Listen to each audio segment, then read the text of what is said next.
नमस्कार। जैसा कि आपको पता है, जन सुराज अभियान के तहत 2 अक्टूबर पिछले साल 2 अक्टूबर गांधी विद्यार्थी आश्रम से पद यात्रा हम लोगों ने शुरू की है। उसके करीब 180 दिन हो गए हैं और इन पिछले 180 दिनों में पश्चिम चंपारण से चल के पूर्वी चंपारण, शिवहर, गोपालगंज, सिवान होते हुए हम लोग छपरा में हैं। आज आपके इस जिले के इस प्रखंड में आपसे मुलाकात हो रही है। मैं संक्षिप्त में अपनी बात, अभी तक का जो अनुभव रहा है वो साझा करूंगा, फिर उसके बाद आप प्रश्न कर सकते हैं। अभी तक जो कुछ भी हम लोगों ने देखा पिछले 180 दिनों में, उसके मुताबिक ये बहुत विश्वास से कहा जा सकता है कि बिहार में बेरोजगारी और पलायन लोगों की नज़र में सबसे बड़ी समस्या है। और बेरोजगारी और पलायन सबसे बड़ी समस्या है, ये जानने समझने के लिए आपको बिहार के गाँव में पैदल चलने की ज़रूरत नहीं, तो सबको मालूम है। लेकिन जब आप पैदल, जो हम लोगों ने पिछले 180 दिन में जो यात्रा पूरी की है, उसके दौरान इस समस्या के विकरालता का, इसके सामाजिक पहलुओं की जो समझ है वो ज़रूर बेहतर हुई है। सबसे बड़ी बात तो ये है कि बिहार में शायद ही कोई ऐसा परिवार है जिसको पलायन की पीड़ा न सहनी पड़ी। कई बार जब हम लोग पलायन की बात करते हैं तो हम लोग को ऐसा लगता है कि ये गरीबों की समस्या है। ऐसी बात नहीं है। जो गरीब व्यक्ति हैं, जिनके बच्चे यहाँ सरकारी स्कूलों में पढ़ते हैं और पढ़ लिख नहीं पा रहे हैं, वो बड़े होकर मजदूरी करने जा रहे हैं, पलायन मजदूरी के लिए कर रहे हैं। उसके साथ साथ जो मध्यम वर्गीय परिवार हैं, उनके लिए भी बेरोजगारी उतना ही बड़ा मुद्दा है। बहुत अच्छे परिवार, आर्थिक रूप से समृद्ध परिवारों में भी बच्चों के नौकरी जो है, रोजगार है, वो बहुत बड़ी समस्या है। और उनके लिए पलायन इस नज़रिए से समस्या है कि उनके बच्चों को अगर पढ़ना है तो उनको भी अपना घर परिवार छोड़कर बाहर ही जाकर पढ़ना है। और अगर उनमें से कुछ लोगों को नौकरी मिल भी गई तो भी वो नौकरी बिहार में नहीं लग सकती है। तो परिवार का एक यूनिट के तौर पे जो कॉन्सेप्ट है, माता पिता, माँ बाप, पति पत्नी, बाल बच्चे एक साथ रह रहे हों, ऐसा आपको बहुत रेयर दिखेगा बिहार में।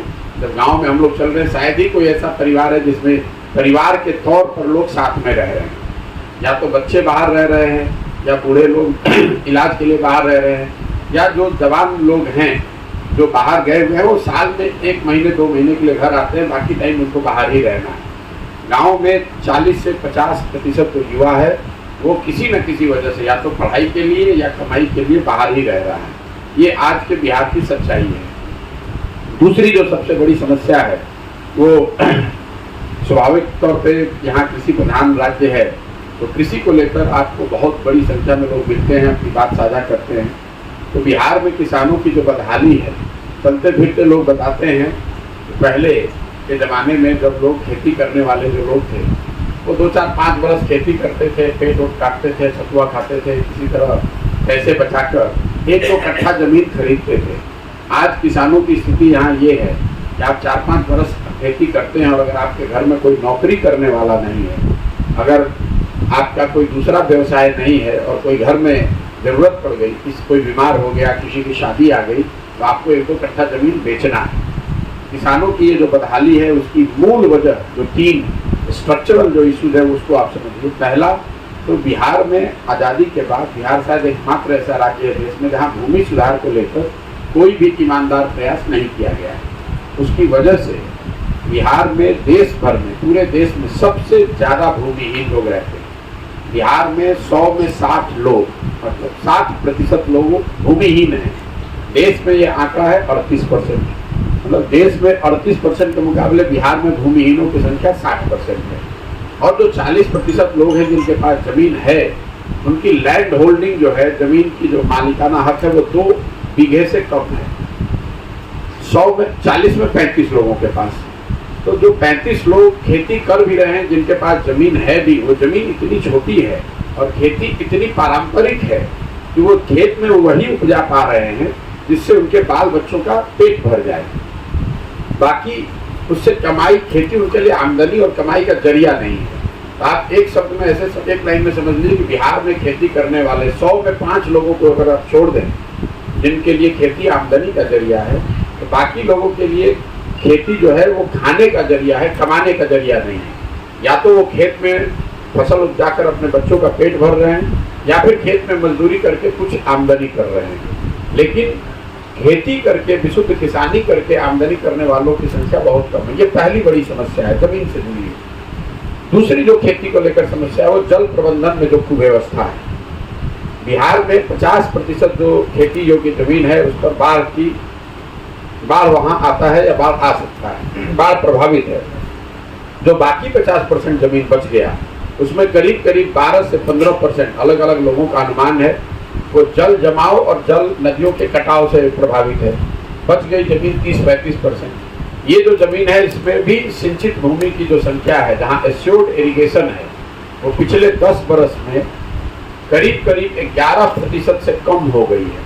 मतलब आज से 10 बरस पहले अगर 100 एकड़ में नहरों से या नलकूपों के माध्यम से सिंचाई की सुविधा थी तो वो भी अब जल रख रखाव के अभाव में घट के 89 एकड़ ही रह गई है। तो ये भूमि सुधार का लागू न होना, दूसरा जल प्रबंधन की दिशा में कोई एक बेहतर प्रयास न होना, और तीसरी इन दोनों के बाद जो सबसे बड़ी समस्या है वो है किसानों को उनके फसलों का दाम ना मिल पाना।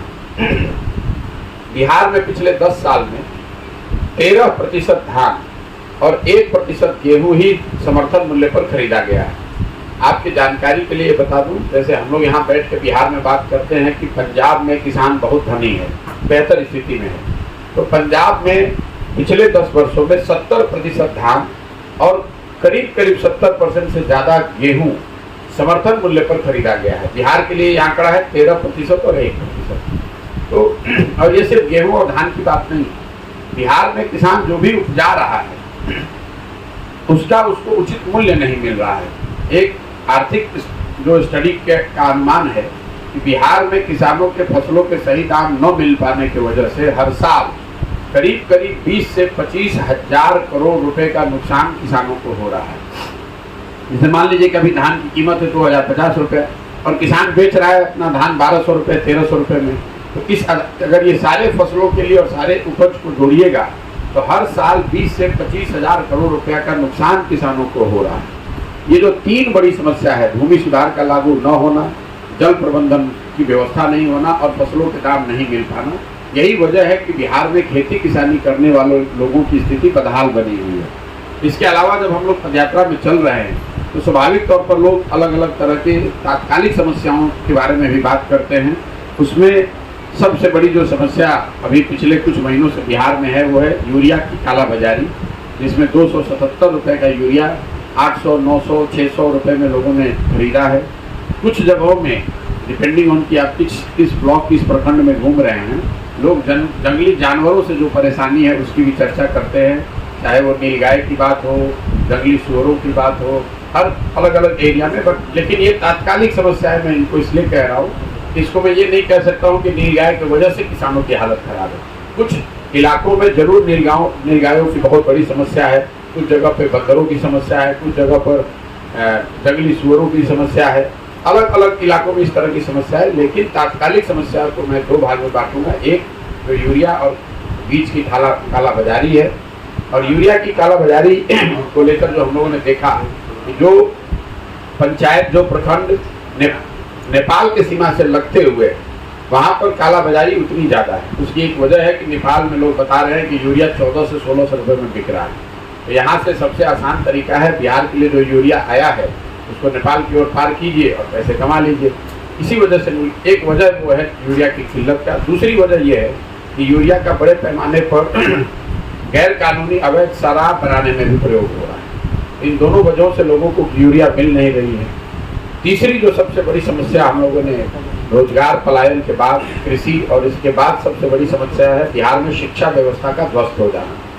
ये बात भी करीब हर व्यक्ति मान रहा है बिहार में कि पिछले 5-7 सालों में शिक्षा व्यवस्था बिहार में बहुत सुदृढ़ कभी नहीं थी, लेकिन थोड़ी बहुत भी जो कुछ भी थोड़ा बहुत था वो भी पिछले 5-6 सालों में पूरी तरीके से ध्वस्त हो गया है। विद्यालयों के लिए उत्क्रमित विद्यालयों का एक जाल बिछाया गया है। जो विद्यालय प्राथमिक थे उनको उच्च बना दिया, मध्य बना दिया गया, मध्य को उच्च बना दिया गया। इस बात की चिंता नहीं की गई कि वहाँ इंफ्रास्ट्रक्चर है कि नहीं, शिक्षक हैं कि नहीं, बच्चों की पढ़ाई की व्यवस्था है कि नहीं। और पूरा जो शिक्षा का यहाँ तंत्र है उत्क्रमित विद्यालयों और नियोजित शिक्षकों के कंधों पर है। नियमित शिक्षकों की बहाली रोक दी गई। उसकी वजह से जो शिक्षकों की गुणवत्ता में कमी आई है, तो इसकी समाज में आप बहुत चर्चा सुनते हैं। लेकिन मेरा अपना मानना है कि सिर्फ शिक्षकों की गुणवत्ता की कमी की वजह से शिक्षा व्यवस्था ध्वस्त नहीं हुई है। शिक्षा व्यवस्था के बिहार में ध्वस्त होने के मूल में जो बात है वो है विद्यालयों के इंफ्रास्ट्रक्चर, शिक्षकों और बच्चों का समायोजन न होना। मतलब जहाँ पर बिल्डिंग है, जहाँ पर विद्यालय बने हुए हैं, वहाँ पर सही संख्या में शिक्षक नहीं है। जहाँ शिक्षक है वहाँ बिल्डिंग नहीं है। जहाँ दोनों है वहाँ बच्चे ही नहीं। समाज की नज़र में भी जो स्कूल है वो खिचड़ी बांटने के सेंटर बन गए हैं।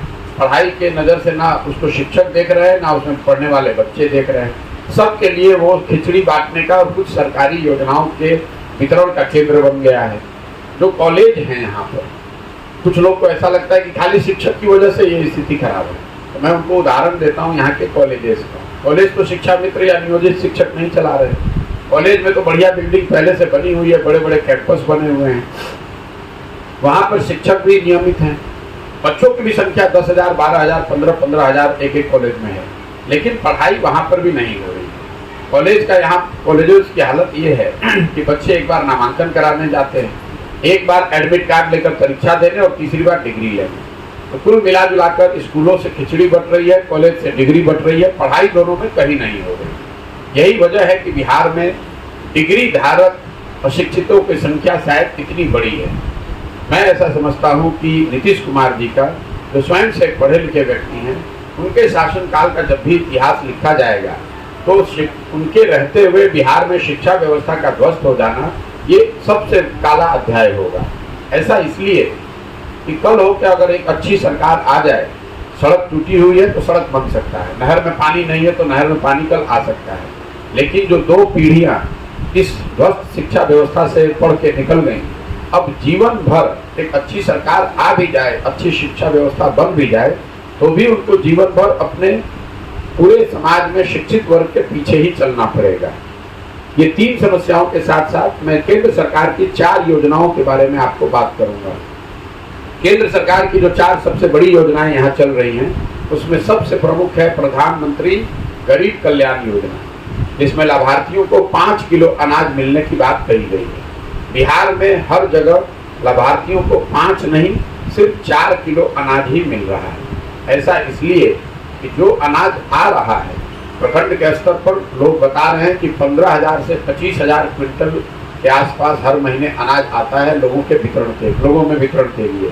इसमें व्यवस्थित तरीके से 40 रुपये प्रति क्विंटल की दर से जनप्रतिनिधि और अफसर मिलकर पैसा काट रहे हैं। और इसमें ज़्यादातर जगहों पर लोग बताते हैं कि विधायकों का भी पर्याप्त हिस्सा है।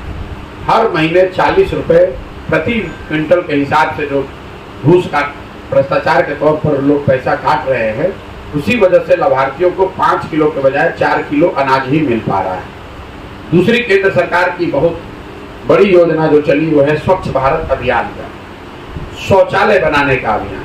मैं 180 दिन से पैदल चल रहा हूँ और करीब करीब 2000 गांव में पैदल चल के गया। मैं आपको बिल्कुल विश्वास से ये कर सकता हूँ कि बिहार के ज़्यादातर गाँव में आज भी खुले में शौच जीवन की सच्चाई है।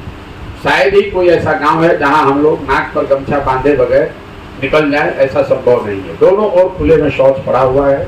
लोग बताते हैं कि इस स्वच्छ भारत अभियान के तहत बनने वाले शौचालयों में 2000 प्रति शौचालय के दर से अधिकारियों ने पैसे लिए हैं, और शौचालय बना या न बना, उसका उपयोग हो रहा है या नहीं हो रहा है, लोगों को, लाभार्थियों को 10,000 रुपये, 9,000 रुपये जारी किए गए।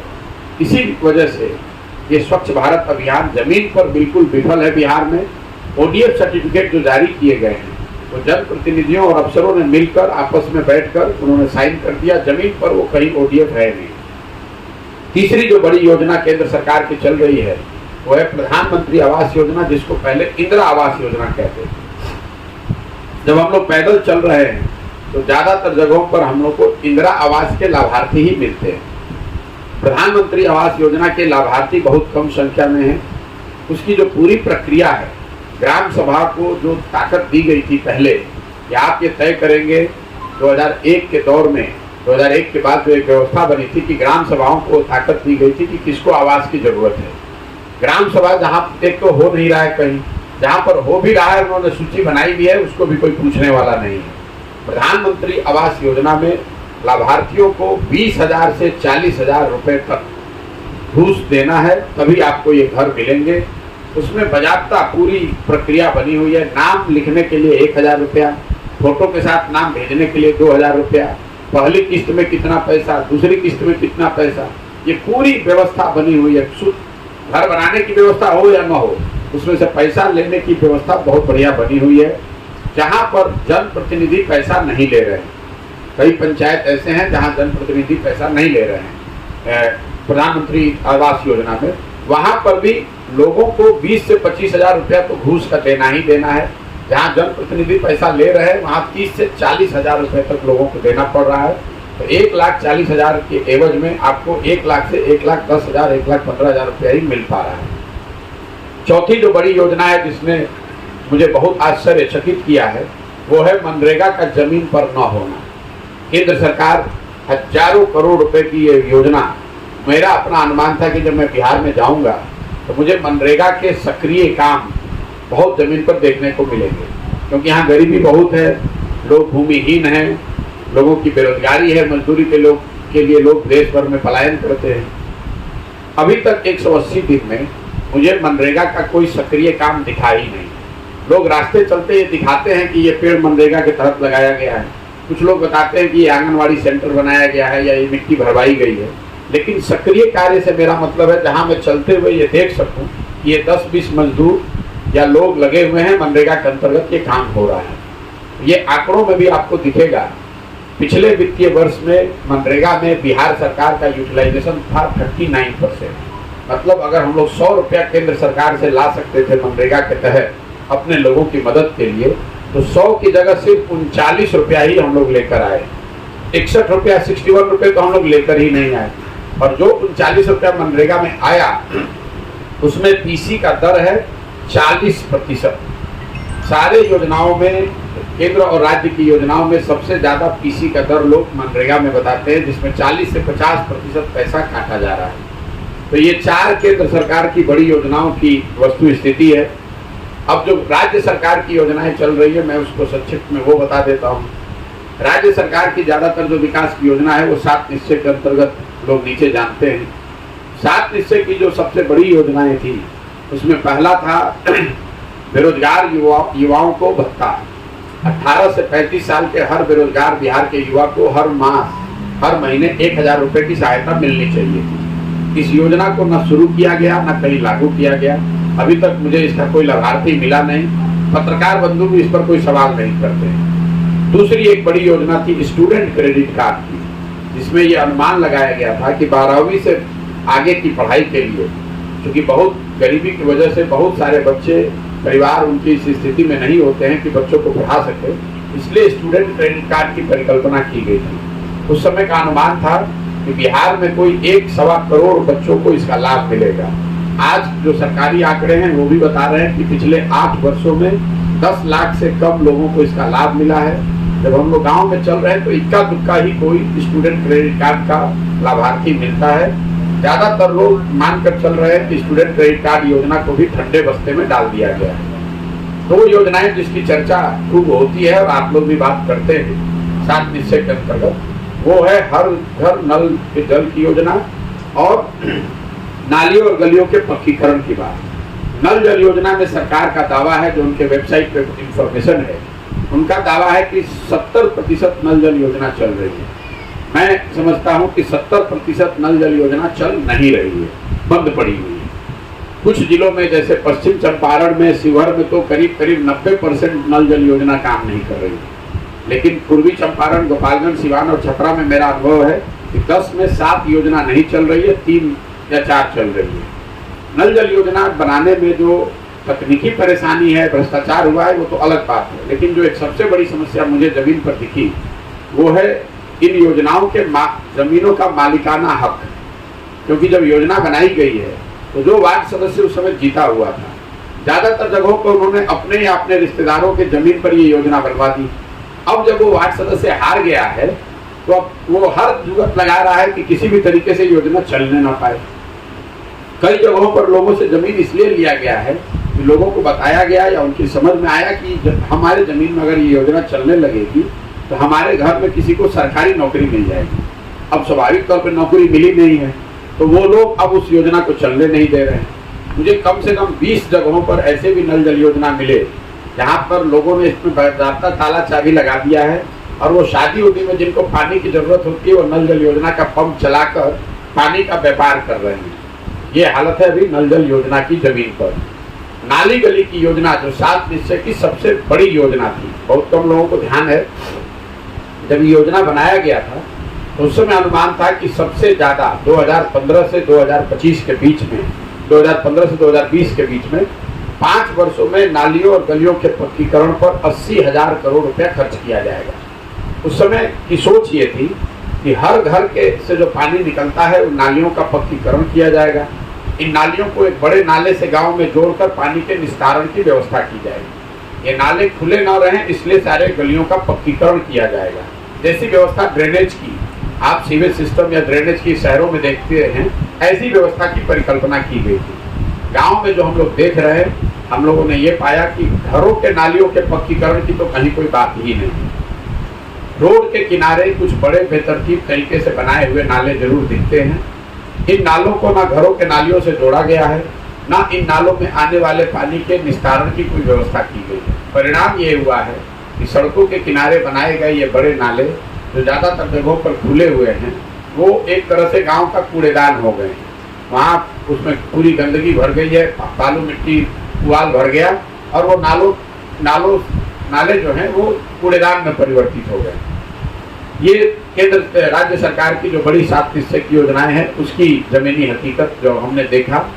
2 विषय जिसको हम लोग मानते हैं, चर्चा भी करते हैं बिहार में लोग, जहाँ सुधार दिखा है वो है बिजली और सड़क। निश्चित तौर पर जहाँ पर भी हम लोग गए हैं वहाँ बिजली आ गई है, इसमें कहीं कोई दो मत नहीं है। अभी तक जहाँ पर भी मैं गया हूँ बिजली हर जगह दिखी है। लेकिन बिजली के आने के साथ साथ समाज के स्तर पर लोग ये भी बता रहे हैं कि बढ़े हुए और गलत बिल का आना एक बहुत बड़ी परेशानी का कारण है। ज़्यादातर लोग ये शिकायत कर रहे हैं कि बिजली का जो बिल है वो बहुत ज़्यादा आ रहा है या गलत आ रहा है। मुझे रास्ते चलते हुए 2000 से 1.25 लाख रुपए तक का बिल लोगों ने दिखाया है। हर गांव में 20, 30, 40, 50 लोग ऐसे हैं जो बिजली बिल के गलत होने के कारण लोक अदालतों के चक्कर लगा रहे हैं या उनका कनेक्शन काट दिया गया तो कटिया फंसाकर बिजली जला रहे हैं।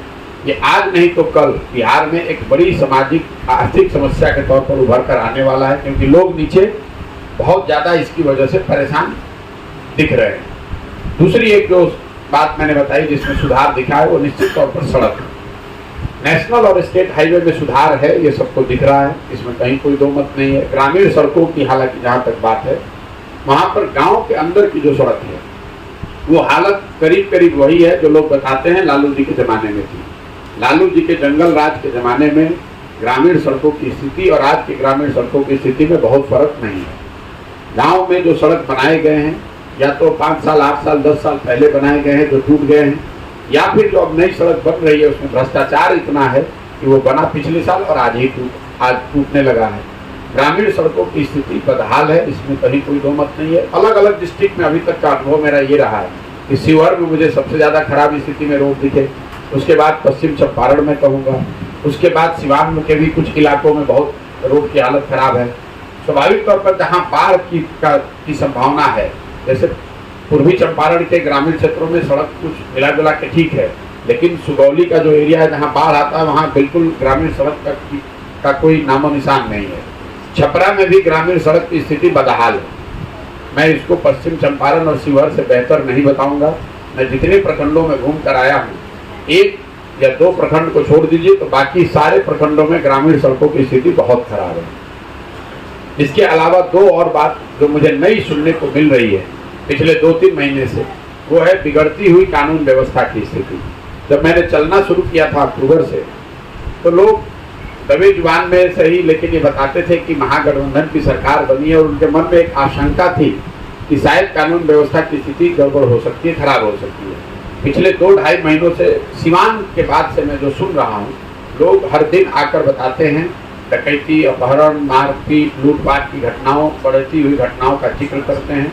तो ये एक बहुत बड़ी समस्या के तौर पर मैं पिछले 2 महीने से सुन रहा हूँ। शायद ये सिवान और छपरा का मामला है, मैं जानता नहीं हूँ, लेकिन इन 2 जिलों में मैंने बहुत बड़ी संख्या में लोगों को कानून व्यवस्था की बात उठाते हुए, उसकी चिंता करते हुए लोगों से मैंने सुना है।